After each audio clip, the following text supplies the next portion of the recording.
Well, thank you very much, everyone. Great honor to be here with my friend.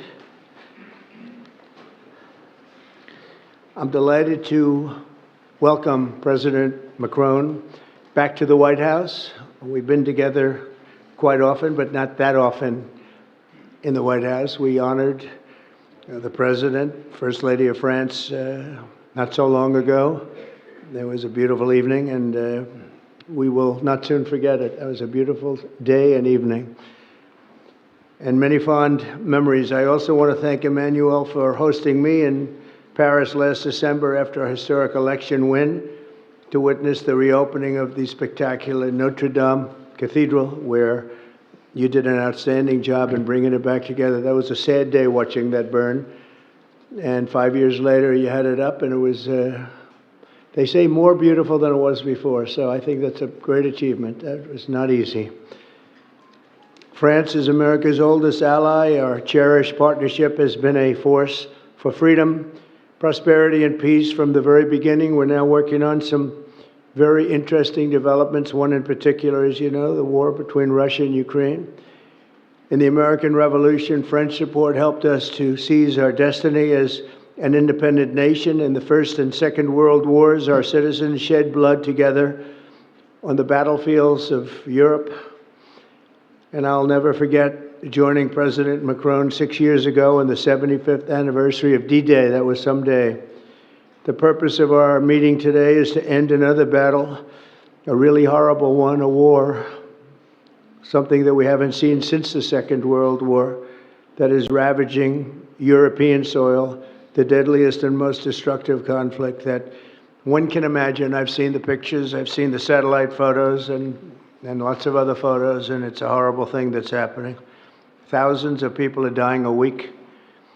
This very day is the third anniversary of the invasion of Ukraine, which would never have happened if I was president. That was not going to happen. The horrors of this gruesome and bloody war can scarcely be overestimated. Hundreds of thousands of people, Russians and Ukrainians in particular, have needlessly died.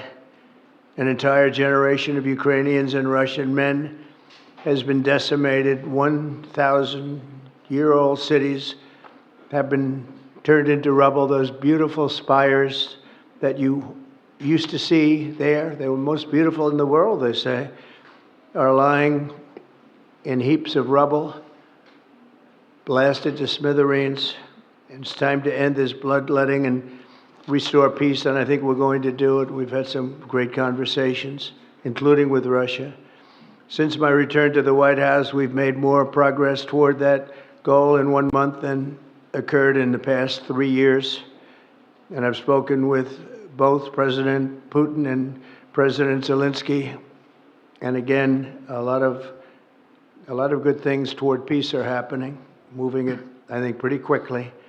Last week, Secretary of State Marco Rubio, National Security Advisor Michael Waltz, and Special Envoy Steve Witkoff conducted successful talks in Saudi Arabia with the delegation from Russia, and I'd like to thank the Kingdom of Saudi Arabia and the King and Mohammed, great people. They're really working hard to get this done. Our focus is on achieving a ceasefire as soon as possible and ultimately a permanent peace.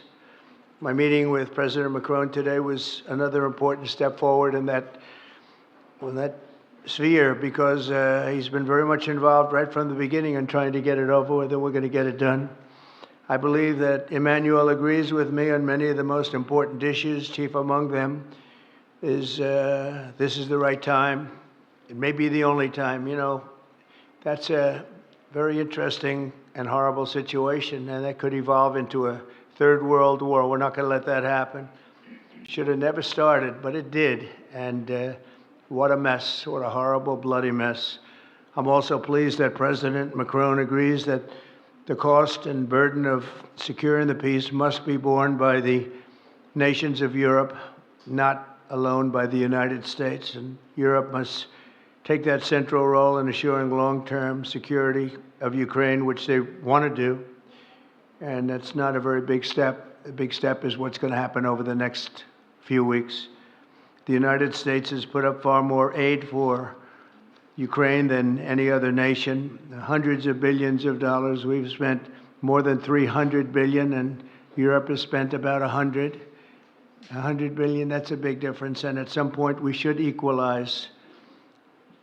But hopefully we won't have to worry about that. We have other things happening that maybe take that out of the realm of necessity. And while we've given vast amounts of military aid and money in form of grants, much of Europe's contribution has been economic relief structured as loans for which they'll be repaid.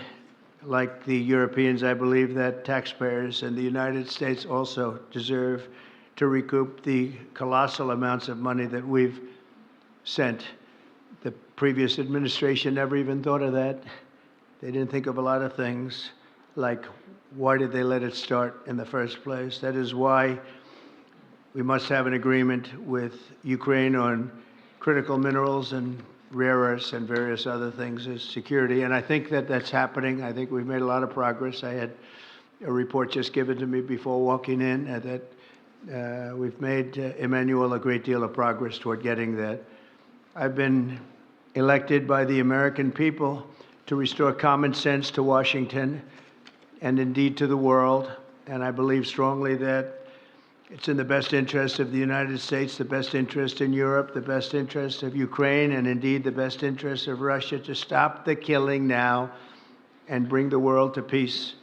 My administration is making a decisive break with the foreign policy failures of the past administration and, frankly, the past.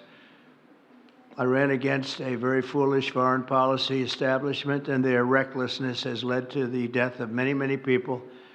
Under our administration, we're forging a new path that promotes peace around the world. And when I left office for the first administration, first term, we had no wars, we had no problems. We didn't have October 7th with Israel. We didn't have Russia and Ukraine going at it. We didn't have the problems in other parts of the Middle East. We didn't have inflation. It was a whole different world.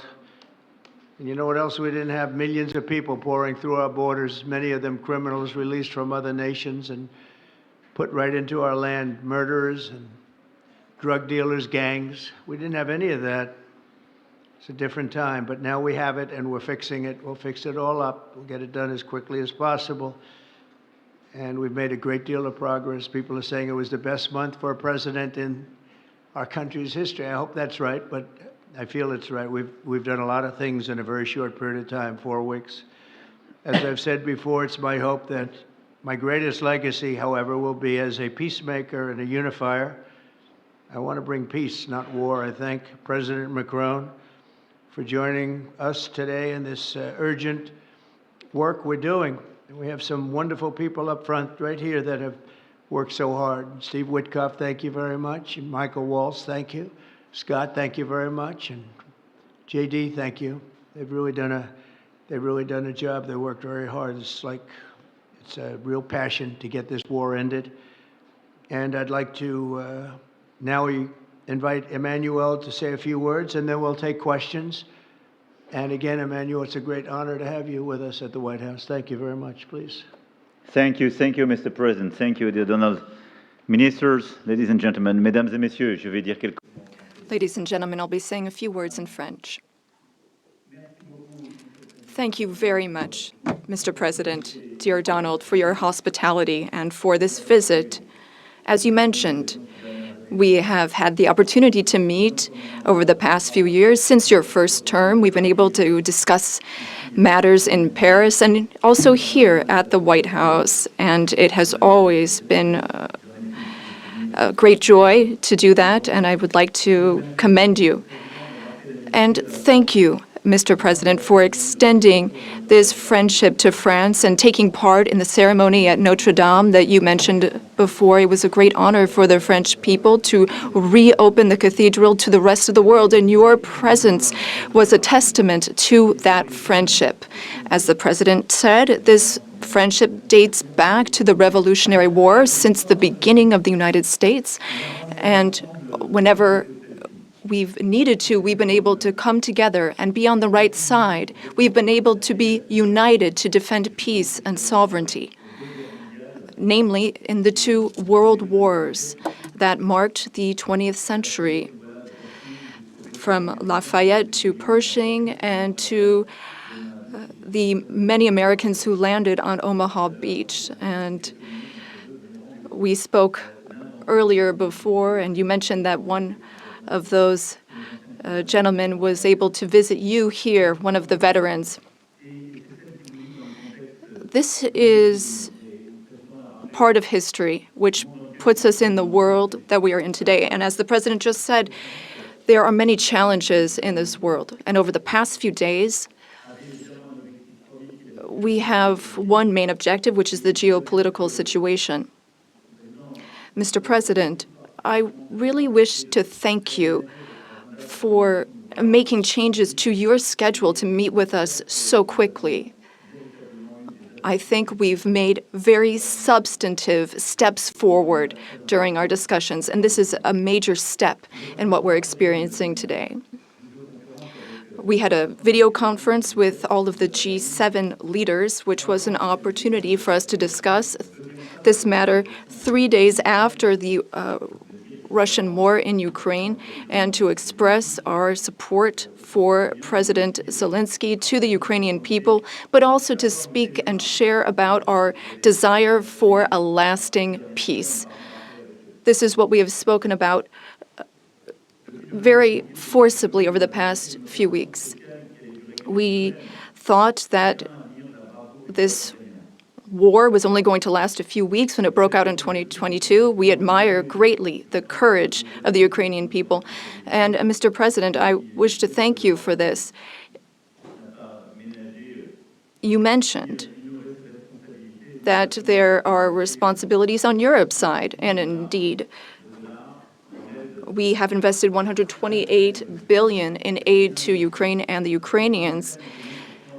Ukraine has been able to hold the front of our collective security. It's fought over these past few years for its independence and for its sovereignty, but also for our collective security, because I think that no one in this room wants to live in a world where it's the law of the strongest and international borders can be violated from one day to the next by anyone. Over the past few hours, and as you mentioned this, Mr. President, we've been able to see a few things take shape. First of all, allow me to commend you on your decision to work with President Zelensky and to conclude this agreement that's so important for the U.S. and Ukraine on rare earths, critical minerals, but also having substantive conversations with President Zelensky during this key phase of achieving this deal, which is a major commitment to Ukraine's sovereignty, and I think that's very commendable. We also have a shared desire to build peace. We will have this responsibility. This is 10 years after the war started in Crimea, and then we saw the events in the Donbas region and along the northern part of the country. We want to save lives. We want to bring prisoners back and bring back families and children, because there's also humanitarian tragedy affecting the Ukrainian people. We had lengthy discussions with the president, and we spoke about our desire to bring an end to conflicts, to have a truce that is measurable, verifiable, and that enables negotiation of a lasting peace, where we will discuss not only Ukraine's reconstruction, its territories, but also the security guarantees, meaning maintaining peace over the long term. As I said to the president, we've experienced peace accords that were only ceasefires without ensuring security guarantees, Minsk I and II. And we want to make sure this doesn't happen again. And I know that the president has expressed the desire to be a player for peace in the region. I've spoken with some 30 European leaders and allies in recent days. We want to bring together these allies, and share the same vision. This peace must not mean a surrender of Ukraine. It must not mean a ceasefire without guarantees. This peace must allow for Ukrainian sovereignty and allow Ukraine to negotiate with other stakeholders regarding the issues that affects it. But it is also a country in which we need to shoulder our responsibilities so that we ensure security and stability for Ukraine and for the entire region. And for us Europeans, this is an existential issue. We also spoke about these issues at length with the President. We've worked with President Zelensky and gotten to some of the details of the various phases of the negotiation. And we've also been able to speak about some of this work with our British partners to talk about deployments of peace forces on Ukrainian soil, which are part of these security guarantees. Other countries are ready to join in this effort. Solidarity and support from the U.S. will be crucial to this, and I thank you, Mr. President, for beginning to work with us on this issue and the agreement that you are preparing to sign with Ukraine and with all of these discussions we've had are very solid guarantees that we are understood and that we have the same wish, peace as soon as possible, lasting, solid peace for everyone, and the renewal of an international situation where we are all able to shoulder our responsibilities, Europeans shouldering their responsibilities alongside their American allies who will shoulder their own responsibilities. I also wanted to be very clear, Mr. President, about Europe's commitment. We have committed to building a lasting peace. As Europeans, we have committed to being stakeholders in these security guarantees. And we are also well aware that Europeans need to do more for security in Europe, for defense in Europe, and to more fairly share the security burden that your country's been carrying for so many years. Mr. President, you know how much friendship I show towards you and I have towards you since your first term. Europe is very clear-eyed about this. We know what we need to do as Europeans, given the threats surrounding us and the responsibilities that we must shoulder. We spoke about the Versailles Agenda, which allowed the Europeans to take a historic step and increase their investments. Europeans are ready to do even more and to go even farther. And several leaders said that to me before I came here to meet you. Mr. President, dear Donald, you spoke about this peace through strength. We fully share that because we must recognize the sacrifices made by the Ukrainian people and what we owe to them. The President and I also spoke about economic matters and our desire to see more prosperity in the United States and in Europe. We had discussions which will be carried on by our teams, our ministers and secretaries, to flesh out some of those ideas. But the idea is to have fair competition and no bias within competition between our industries. Now, the American and European economies are extremely intertwined. Some 1.5 billion in trade, trillion rather, in goods and services, and I know you've spoken about wanting to look at the balance of payments. We also have a trade deficit, and I know that we need to look not only at goods, but also digital items and goods which you export, and we want to make a sincere commitment towards fair competition where we have smooth trade and more investments. You already invest a great deal in France, and France is the fifth largest investor in the United States. And I would like to recognize here all of the American investors who announced investments, some $120 billion that were announced at the AI summit. This is our wish. We want to have more prosperity on both sides of the Atlantic. We have a shared agenda in that regard. We also spoke about the Middle East, among other subjects, and here again, we have the same desire. We don't want to see Iran obtain nuclear weapons. We don't want, or rather, we want an approach with partners in the region that we can trust. Given Iran's nuclear activities, we want to limit its ballistic capabilities and avoid any type of regional destabilization. With respect to Syria and Iraq, we also share the same desire. We don't want to see Islamic terrorist groups resume any of their activities, because for some time our armies have very bravely been engaged in the Gulf, as you have led, and contributions have been significant and helped stability in the region. And I say this with great sincerity.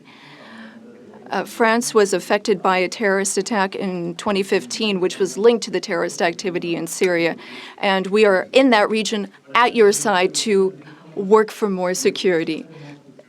Ladies and gentlemen, we had extremely productive discussions this morning during the conference, and we spoke with our ministers and counselors and advisors. And I wish to say, after speaking with President Trump, I fully believe that there is a path forward. We share the same beliefs. We know what work needs to be done, and in the weeks to come, we will work on that. Our teams will come together in various formats to make sure that we have this solid, lasting peace with great strength. Mr. President, thank you so much for welcoming me here today. Thank you so much for these productive discussions and for your commitment. Thank you, dear Donald. Thank you, Emmanuel. Thank you very much. Okay, thank you very much. Brian, would you like to ask a question? Go ahead. Welcome, President Macron. I just want to touch upon real quickly the Harvard poll that came out that had, thank you very much, the Harvard poll that came out had you up 9+ points, and all of your agenda that you ran on, you're accomplishing that. You got the support of the American people, including stopping the war in Ukraine. If you can comment on the latest Harvard poll, I'd appreciate that. Well, I was honored by it. It was a big poll, and it's usually a poll that leans on the other side of things, the other side of the world, so to speak. But the Harvard poll is a respected poll, and it has us not only leading, but leading by a lot, and leading on every single issue that we've talked about. And as I said, we've become the party of common sense, and I think that's a very important element now, common sense, because what's happening in the world and even in this country, some of the things that took place, many of them are now canceled, and the rest are being canceled as we speak. But we've moved very rapidly and I think very effectively. So I was honored by that poll. Thank you very much. Appreciate it. Go ahead, please, go ahead. Mr. President, you said before that you would like to see Russia. Yes, go ahead. Are there any conditions that you want Russia to meet and you meeting in Saudi Arabia, when you're meeting in Saudi Arabia with President Putin, will that happen regardless of any progress on the Ukrainian file? Yeah, I think the meeting in Saudi Arabia was a fantastic one. We met with the Crown Prince, who's a fantastic young guy. He's young, but with great imagination and tremendously respected all over the world. And he goes right to the king, and the king is incredible. Gotten to be friends with both of them very much, and they want to see this ended, and they're going all out to make sure that it is ended. I think Russia, likewise, I've spoken to President Putin, and my people are dealing with him constantly, and his people in particular. And they want to do something. I mean, that's what I do. I do deals. My whole life is deals. That's all I know is deals.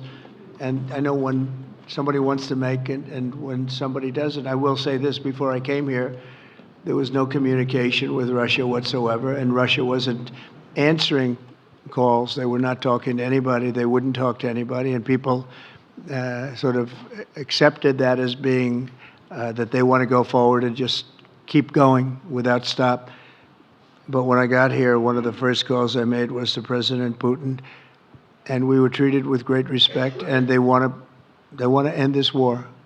So that's a big thing, because I didn't know if I could say that, but it's a big thing. They want to do it, and the group in the front row that I introduced, they're all very active in it, and we're working on deals right now, transactions right now, and in particular, the big one is to get the war stopped, whether it's ceasefire or direct to an agreement.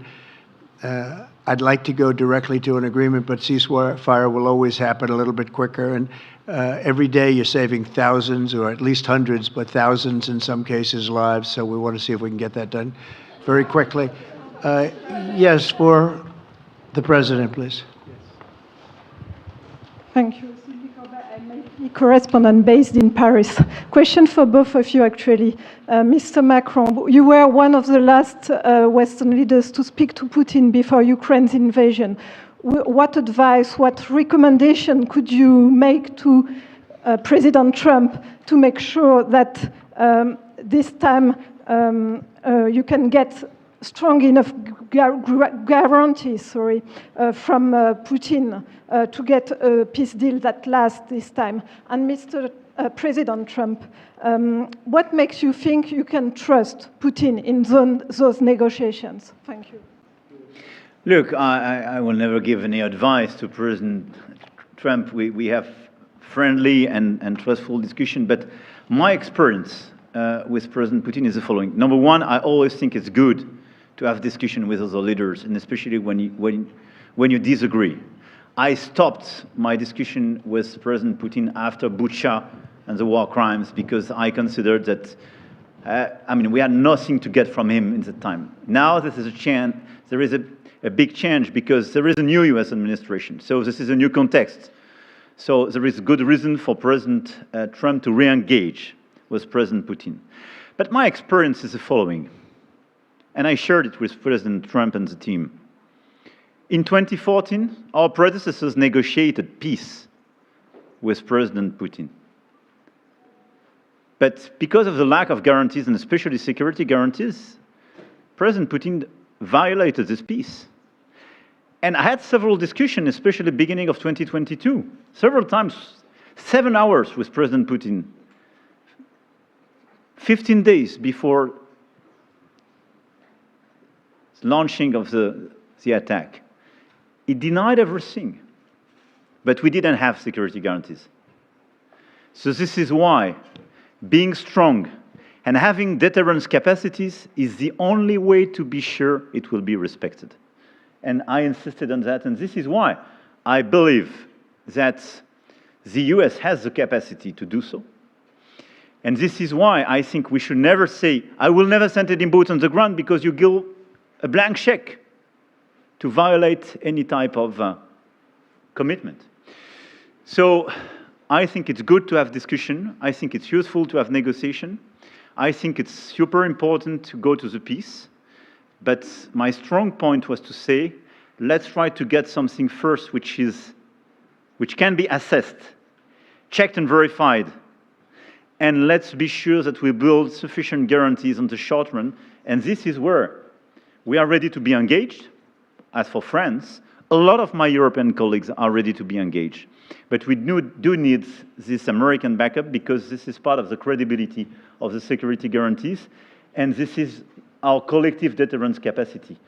And I have the feeling that the President has this capacity.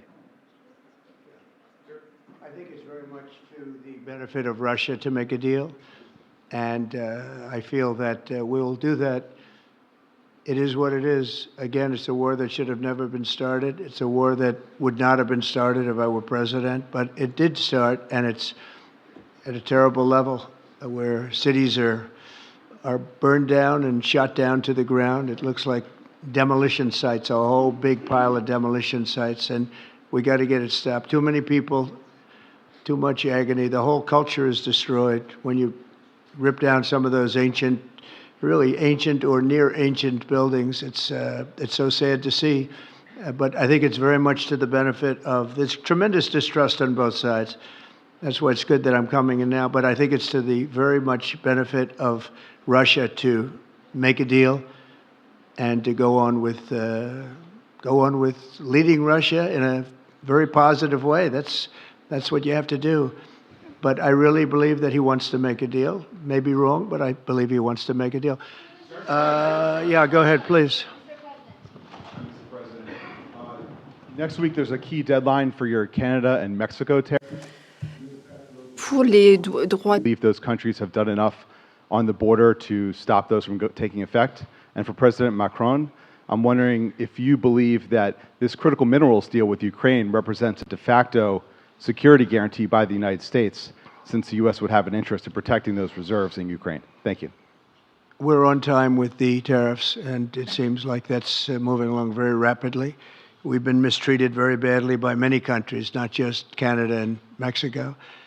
We've been taken advantage of. We were led by, in some cases, fools, because anybody that would sign documents like they signed, where they were able to take advantage of the American people, like has happened over the last long period of time, except for a little 4-year period that took place 4 years ago. But anybody that would agree to allow this to happen to our country should be ashamed of themselves. No, the tariffs are going forward on time, on schedule. This is an abuse that took place for many, many years.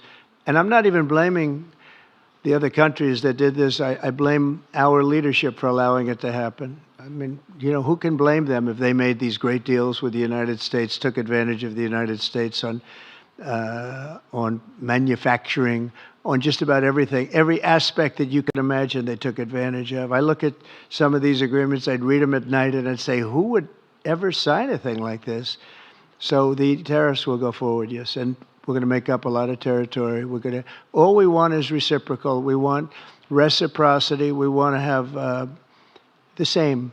So if somebody charges us, we charge them. It's very simple, but it'll be very good for our country. Our country will be extremely liquid and rich again. Plus, we're doing other things, as you know. We're finding tremendous waste, fraud, and abuse at levels that nobody thought possible. You're seeing what's going on. And that was also part of the Harvard poll. Do you agree with what President Trump is doing with Elon and others that are looking for the waste, fraud, and abuse? And the numbers were staggering. It was like 70% to 2%. Everybody wants to find out. They don't like it. And, you know, the radical left or whoever it may be starts screaming about the Constitution, but it has nothing to do with the Constitution. It has to do with fairness to this country. It has to do with being ripped off. And when you read the things that all of these billions, and I mean many billions, hundreds of billions of dollars have been spent on, that's all you have to do is stand up here and read them. I could stand up all day and read the kind of things where we're spending all of this money. The good news is that when you think of how rich a nation we can be when we get rid of this, you know, sometimes you'll buy a company and you'll see it was really well run. They accounted for every penny. Well, not much you can do there. You got yourself a bad deal. This one is the exact opposite. Tremendous fraud, tremendous waste. And when you think of what it is, you know, Elon uses an expression, caring. If we had people that cared, just cared a little bit when they did contracts, when they negotiated with outside vendors on behalf of the United States. That's what I'm doing now. I'm negotiating for the people of the United States. So we're doing a great job of it. I will say we found it'll be hundreds of billions of dollars of waste and fraud and abuse. Thank you. Please. Look, I think this discussion is a very important one. First, because it's important for the US, and it will be a good occasion for a first very important meeting between President Trump and President Zelensky. Second, I think there is a lot of economic upside on both sides. And third, de facto, there is a recognition of Ukrainian sovereignty, a recognition of the Ukrainian interests, and this is de facto a very important alignment of interests. Now, the security guarantees will be negotiated in due time in a full-fledged package of a peace security. But this peace, as it is now written and negotiated, and as this meeting is scheduled, is an important step forward, full-fledged peace agreement. Okay, please, go ahead. To the President. Monsieur le Président Trump, President Trump, President Macron. to make a deal with Putin. So when you do a deal, it's a win-win deal. what are you giving to him and what is he going to give you, to America? And I was impressed by the way you referred to Notre Dame and that you were impressed by the reconstruction of Notre Dame. A lot of Americans have sent money to Paris to participate to the reconstruction of Notre Dame. As a President of the United States, are you going to contribute to the reconstruction of Ukraine? Et Monsieur le Président Macron? President Macron, what for you is the main area of progress in your meeting with President Trump?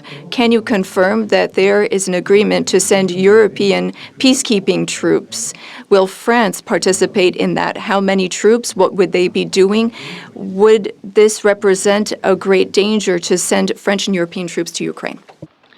Well, I guess it's a little strange question because you ask whether or not we're going to, on behalf of the United States, contribute to Ukraine. I mean, we're in there for about $350 billion. I think that's a pretty big contribution. I do appreciate the first part of your question, however, because I think they've done an incredible job with the Cathedral of Notre Dame. I think the president has done. I know he headed it up, and I know how hard he worked, and it took a period of time, but really not a long period of time considering what that was, so delicate, so beautiful. And I was there, and I saw the work, and I'm very good at construction. I know good construction. I know bad construction. They did a beautiful job, and this man has to be given a lot of credit for that. It's an incredible cathedral. Most people thought it couldn't be saved, and if it was, it would have to be built in a different form, and we didn't want to see a different form. We wanted to see the same form that you built. So I just want to congratulate you. That was an amazing job. I don't think you've gotten enough credit for it. Someday you will. Someday you will. Thank you, Donald. Merci beaucoup. Thank you very much. To go back to your question, today's discussion showed several areas of progress. First, we have been working a great deal with President Zelensky to have a proposal that's acceptable to Ukraine. President Trump has confirmed that he will be meeting with President Zelensky very soon to finalize the agreement on critical minerals and rare earths and to speak together about that matter. That's a very important step forward. The second thing is that during our discussions, we were able to go into some of the details about the proposal that we have just made to have a truce, a peace, and be able to measure that and then structure our discussions on that basis. France and several other European countries, along with Ukraine, are hard at work to build this lasting peace with very specific points, including security guarantees, the territories that belong to Ukraine, the issue of reconstruction, the economy, and critical minerals. We've been able to go into the details of those proposals. The third area of progress, which really mark a turning point, is the fact that we were able to talk about the details of the security guarantees. And the president has shown this over the past few days, and he said so a moment ago. We want peace. He wants peace. We want peace swiftly, but we don't want an agreement that is weak. The fact that there are Europeans that are ready to engage to provide for these security guarantees. And now there's a clear American message that the U.S., as an ally, is ready to provide that solidarity for that approach. That's a turning point, in my view. And that is one of the great areas of progress that we've made during this trip and during this discussion.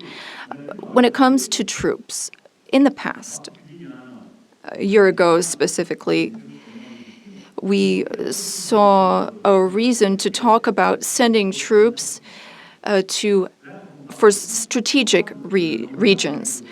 Today, when we talk about troops, we're talking about sending them in after we've negotiated a lasting peace. And once we have that solid, lasting peace, that's part of an agreement signed by Ukraine, signed by Russia, and for which we will provide the guarantees, then at that point, and recently France has worked with the UK to provide its contributions. We've worked on plans. We've worked with our militaries not to go to the front lines, not to go into occupied territories, but as a show of support to show that we have a negotiated peace signed by both sides, and that is a peace we will preserve.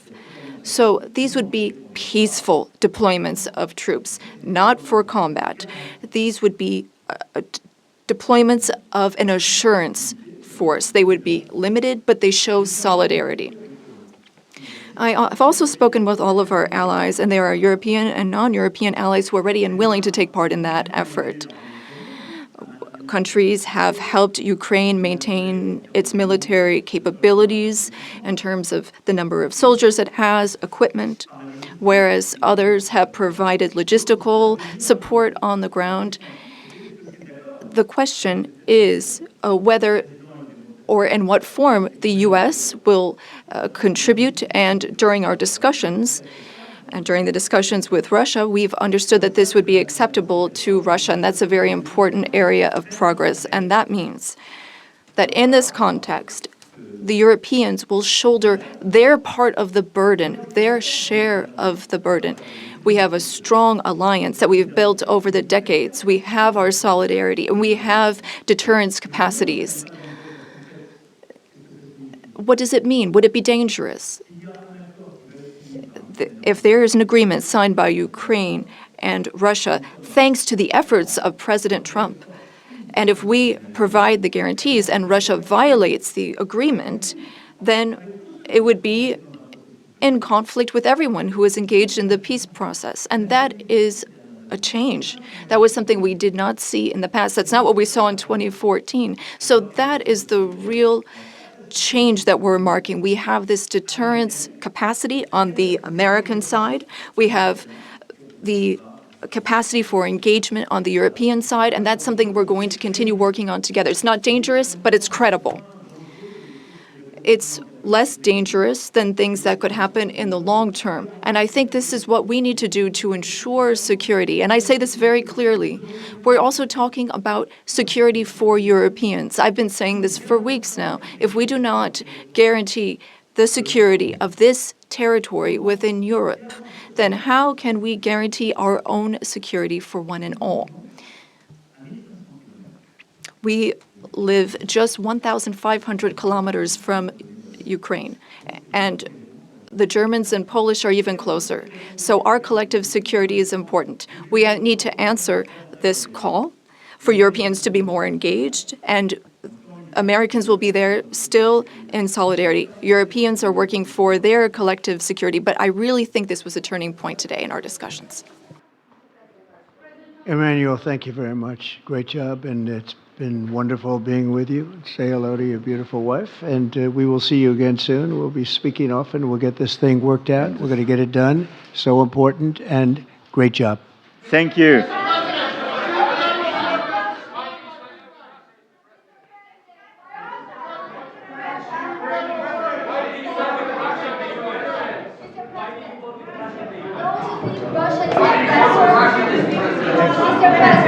Mr. President.